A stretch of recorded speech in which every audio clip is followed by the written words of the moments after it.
welcome to Two Guys and whatever this thing is. We're calling it a ficus. Yeah, maybe it's Fern, it's a ficus, I don't know. I'm Tan. I'm Dave. And we just saw Entourage. Yeah. Entourage, that's right. No, it's like being doused in Axe body spray for 190 minutes. No, we did not see Entourage, and we will not see Entourage, but we did go see Spy. Yes, we did. Directed by Paul Feig. And starring Melissa McCarthy. As well as Rose Byrne. Jason Statham. Allison Janney. 50 Cent. 50 Cent is in it. Miranda Hart is in it. It's a lot of fun. It's phenomenal. Mm-hmm. I would actually say we're not quite at the halfway point of this year, so Yes. I can't say here's my halfway point movies, but coming into the final stretch of the halfway point of the movie, of the year, I think that this is probably one of my top 5, if not top 2 movies of the year so far. And it was a complete surprise because we were afraid that this was going to be another one of Melissa McCarthy's fatty fall-down movies where It's true. she's loud and blustery and insults people and then falls down a lot. And instead it ends up being, it's they start the movie with Melissa McCarthy playing pretty much every other role she's ever played. Mm-hmm. She plays the kind of weak, second fiddle character, supportive friend character. She's Jude Law's handler. Girl Friday, sort of, Tells in him the air. where to go and who's Keeps coming around him the corner. alive. And then Jude Law dies. Yes, spoiler. Spoiler? No, it's in the trailer. Okay. And then she has to go out there in the field because she's the only one in the CIA who hasn't been compromised. Yes.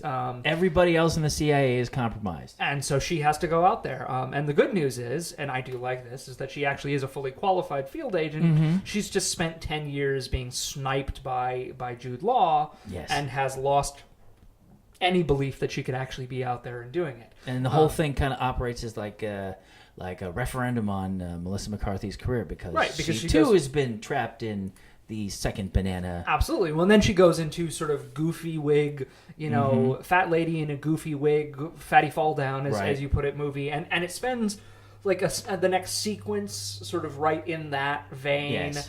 And then she's fighting it the whole way. And then it gets into the next sequence and she basically just says, F it. And takes off the crazy wig and lets her own hair down and puts on a lovely dress. I don't care what Rose Byrne says. Yes. And for the rest of the movie, she is sexy and capable and awesome. Basically, this is a James Bond movie that takes itself seriously. Oh, totally. There's no winky nod at the audience. No, absolutely not. I mean, it is like any really wonderfully done satire. It is both a spoof of spy movies, but also a phenomenal spy movie just by itself. It's very well cast. Everybody in there is really excellent. From Rose Byrne as the bad guy. Such a fantastic bitch. She's got her character nailed so well that she can cause the audience to erupt with a raise of an eyebrow. It's wonderful. She throws an excellent snit. Yes, she does. And the interactions between her and Melissa McCarthy are some of the sharpest and finest insult comedy I've seen in years. It's actually really interesting. Yes. Thinking back to other movies we've seen, Pitch Perfect 2. Pitch Perfect 2 had a whole bunch of moments in it where the Bellas and the Das Sound Machine were doing these, let's insult each other bits. And they were all kind of fell flat. None of them really worked. I mean, the funniest things about those were... what's her name, being weirdly sexually attracted to the German woman. Compare that to the interactions between Melissa McCarthy and Rose Byrne. This is what that was supposed to be. This is what real insult comedy looks like. And it's hilarious. And it's surrounded by the excellent cast. Like we said, Jason Statham plays Rick Ford, the rogue CIA agent who's not really good at his job. Steals every scene he's in, pretty much. He's absolutely brilliant.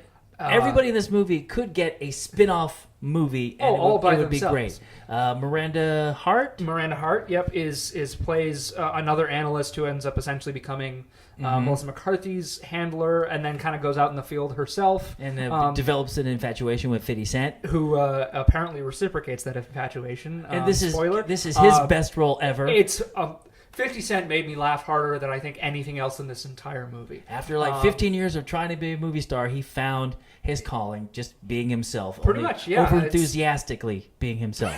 Pretty much. And yeah, I mean, the cast is wonderful. Sarah Winovitz. Sarah Winovitz. Yes. He's phenomenal.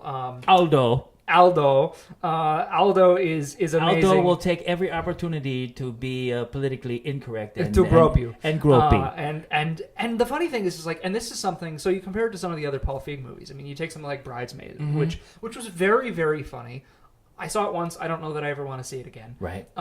It veers pretty strongly into the gross out humor and a lot of points and all that. And yet here you have Spy, which is a movie that has a character, Aldo, who pretty much does nothing but grope Melissa McCarthy through the entire movie.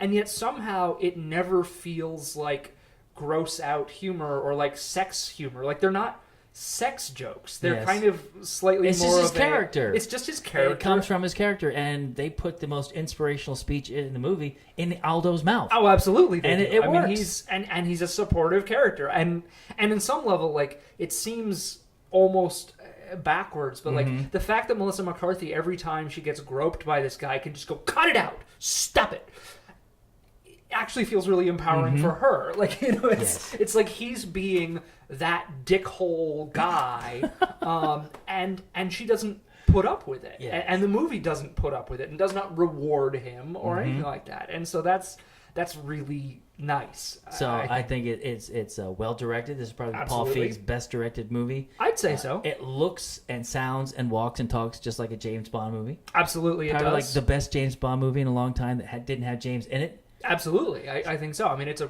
fantastic spy movie. I mean, granted, we got Kingsman earlier this year, which I thought was also a great spy movie. Right. If we were to do a sort of showdown between Kingsman and Spy, it'd be tough. I think that Kingsman might win for style, but I think that Spy almost certainly wins for substance. Yes, I think Spy is oddly grounded for something this wacky. It totally is. And there's no shortage of laughs. I was laughing the whole movie, but it never feels like, you know, just a comedy. It never feels like something that sacrifices its action movie nature in favor of, and there's some really great action. I mean, let's talk about the briefly, kitchen, like, the kitchen fight. The kitchen fight is phenomenal. I mean, that's absolutely on par with some of the best Bond action bits, except that it's more grounded, as you said. It's less dour. There's no dourness. The whole thing has a sort of you actually felt like at any minute Melissa McCarthy could get knifed. Pretty much. And yet at the same time, it feels like sort of light and airy and in the best way. Because they're dropping jokes in the because they're dropping jokes in it, and it keeps the whole thing going. And it's like a very emblematic of the movie where you have that balance going between the James Bond knife fight and everything, and also some jokes are going on at the same time, and you actually care about the character. Absolutely. Like in James Bond movie, you don't really get it, but this one you actually care. Everybody is in it is great. Yep. It looks great, sounds great, and maybe there might be a sequel for somebody in the movie who's not Melissa McCarthy. Rick Ford. Yeah, I mean, the funny thing is... Jason Statham. Would you want to see another... Like, would you want to see a Spy 2? I almost don't think I do. Like, I feel like as much as I would love to see Melissa McCarthy do more roles like this, I don't know that I'd want to see her reprise Susan Cooper. No. I would love to see spin-offs. You know, I would love to see a spin-off with Rose Byrne. I would love to see a spin-off with Jason Statham. You could take all the side characters and mix and match them, and dear God, do I want a spin-off with Miranda Hart and 50 Cent. Yes. I want that. Yes, that would be excellent. I want that in me. Make that happen. Make that happen, Hollywood. So let's sum this up. Yeah, let's do that. I think it's fantastic. I think it's probably one of my two favorite movies of the year so far. The other one is Mad Max. Okay. I told you I'd get it in every time. Yeah, good job. And yeah, I think it's absolutely worth seeing. It's absolutely worth giving your dollars to. Let's support this movie. We want more movies like this. Please.